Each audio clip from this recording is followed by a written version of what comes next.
Hey everybody, welcome back to a new adventure. I'm in Cloquet, Minnesota, and I'm at Venture North Aviation, or at least I'm about to be. The first day of class for the accelerated CFI course starts today, and well, we're gonna see what it's all like for those of you who are interested in attending one of their accelerated classes here in Minnesota. Hopefully this should shed some light on this school, which has, from what we can tell, nothing but positive responses. So let's see if we can get the scoop on Venture North. So that was day one here at Venture North. Real interesting operation. They really throw it at you, throw you into it. First thing we did was verify that we were technically ready to be in the class. Medicals, flight history, make sure that we had things like our spin endorsements, that were within our flight review status, and if not, you know, they'll try to get you what you can, but you have to have that spin endorsement done if you're doing CFI initial. Then we did a bit of ground with the owner, Bill, and we talked about payment, how the invoicing is done. We talked about how you and your instructor will sort of get together and who you're going to have for ground, who you're going to have for your in-flight portions, what type of planes you're going to be flying. And then when we had a ground lesson regarding different topics on the CFI ACS, how to read it, how to read the FARs, some homework assignments, some paper homework that they sent you home with, as well as things like, you need this book or that book, let's go ahead and download it on our iPads, or if you brought it physically, go ahead and bring them out, and we would just start going down them. Then break for lunch after 2-3 hours of some ground lessons, and then met with our instructors during our time slots in the Warriors, and flew for anywhere between 1.5 to, I flew 2.2, one of the longer ones of the day. And depending on where you're at in your history or how the airspace looks, they're either going to hit you up with some landings for like right seat transition training, or in my case, we went straight out to the practice area and did slow flights, how to talk through maneuvers, some of the new ACS maneuvers for CFI, and then back here for a debrief. And now it's time for dinner. So we're going to go through some of this homework tonight, try to relax a little bit before tomorrow we start bright up and early again at 7 a.m. Well, good morning. Start of day 2. It is 6:20 something in the morning, and I've got a flight at 7, ground school in the middle of the day with lunch, and then another flight later on. And welcome to Minnesota. There is frost on everything. So I'm going to go get the car preheated and then have some complimentary breakfast here at the hotel, but it is early. With the weather not being able to fly this morning, we worked on ground. We talked about endorsements, and we talked about presentations and things like that. Now, a little bit time to myself. I might as well watch some mock check ride stuff just to keep busy and make sure we're moving forward. Today was a long day, from waking up early to get to the airport disappointed that we couldn't fly, to doing a lot of ground regarding the FARs and endorsements, and then finally getting in the plane after lunch and really kind of struggling with some of the maneuvers from the right seat. Not specifically because of that, just talking through them, feeling like I'm back in flight school again, and I guess I am. Whoa, wait. Going through westbound heading. They're rushing ahead here. Okay. Again, you got to slow down first. Okay. Oh, because it's a stall. And this is the first time, like the second time I'm doing this one too, Yep. so yeah, bear with me.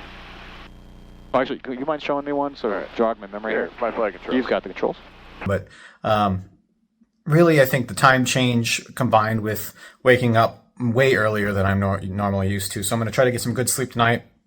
I did some refresher training with a friend, and we worked on going through the ACS in order to be able to talk about and chair fly some of the maneuvers that we did today. And that way we can have some practice at talking about them on the ground so that we're better prepped to talk about them in the air and not struggle with it so much tomorrow. Hopefully we have a better day, and going to hopefully hope for better weather too. So good night.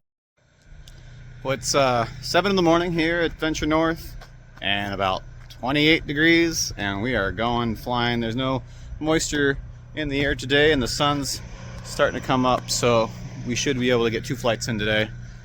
Fingers crossed. Feeling a lot better than I was yesterday morning as I acclimate to the new time zone. 30s, all the way out. Oh no.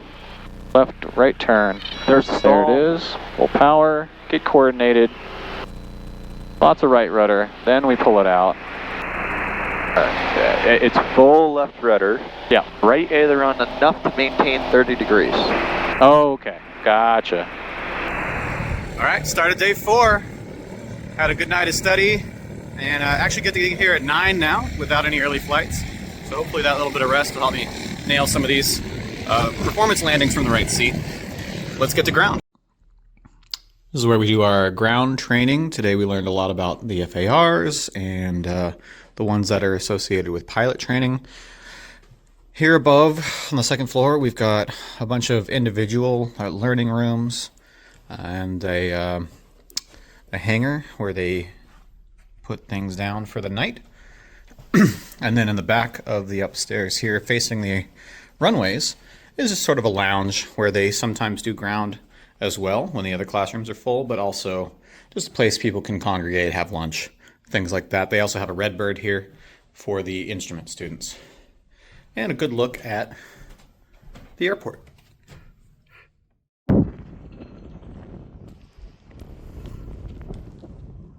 We've got a couple different instructors that you have to see, including CFI, that's over 2 years, and you have to get some time with him in order for him to sign you off for the check ride. And I'm on my second flight, about to be with him. See what he thinks.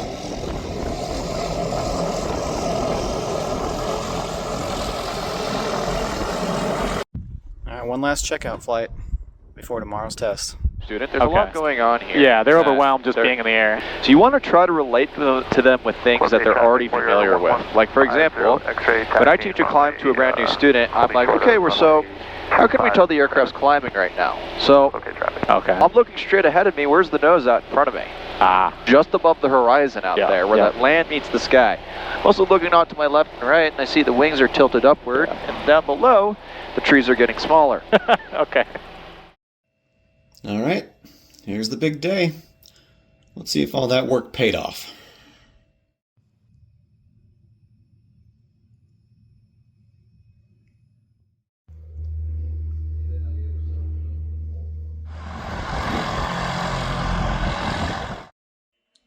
Well, I passed, but before we get to that, let's talk a little bit about what you might expect in your check ride at Venture North.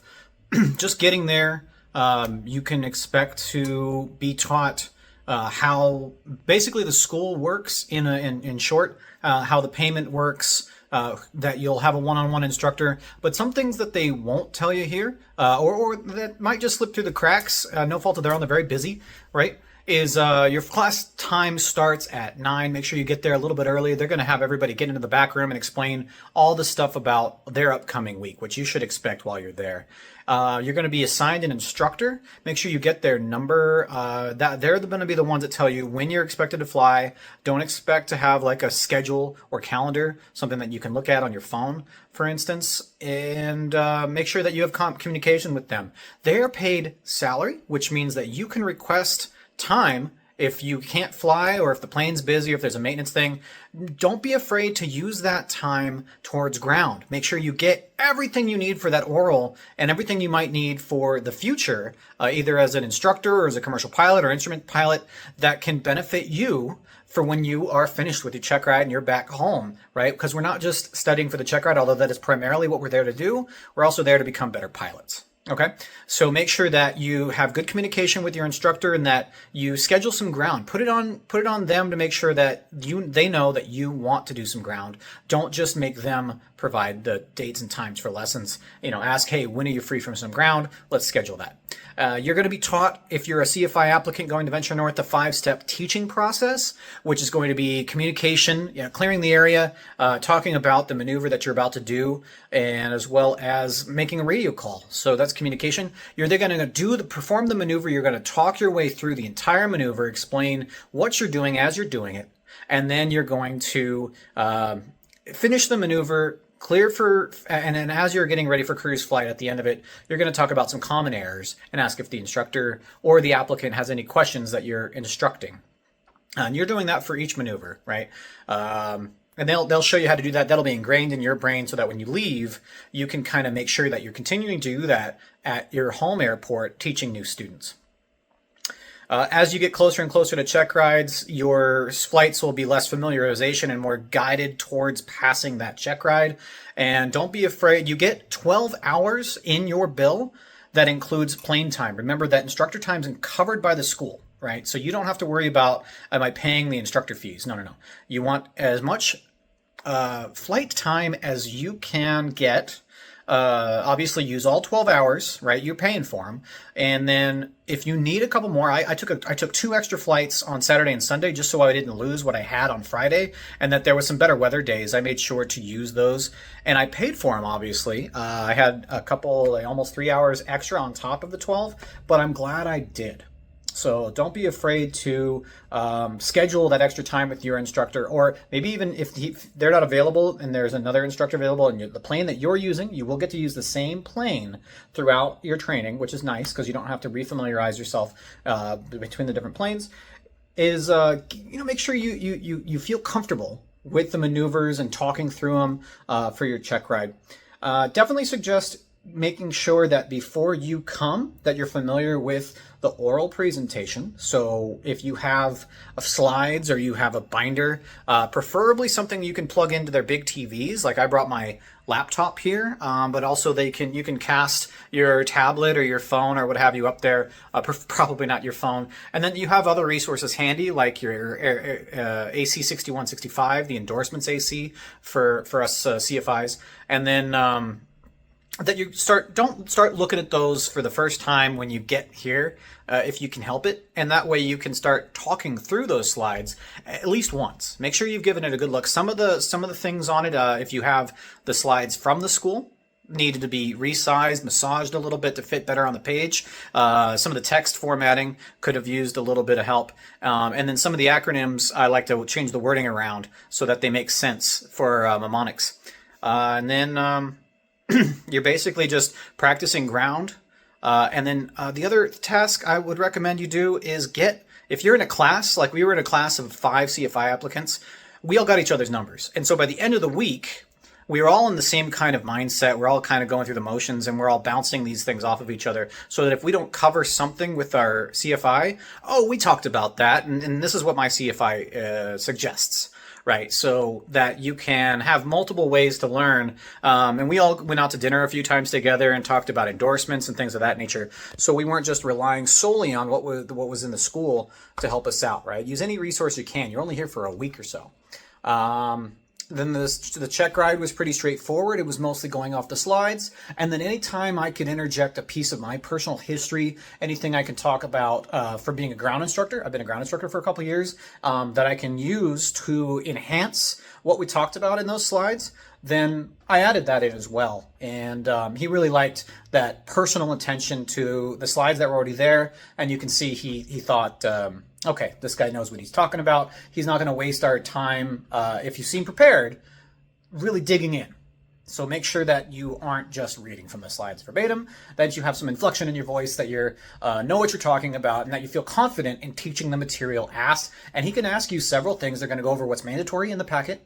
That they'll give you. They'll give you some sample questions so you can learn how to read the FARs, and then they'll give you things outside of that realm, so you have to be ready for those. But they're all going to be part of the PowerPoint. So as long as you've briefed the PowerPoint or made it your own, you should be good to go. Because otherwise, it's all kind of come from knowledge, and you're not going to remember all that. It's really good to have some photos to go along with that. Speaking of ground, you're going to be put through about 4 hours of ground a day for the first 4 days. And if you're a CFI applicant like myself, it was all ground as far as the FARs and the endorsements.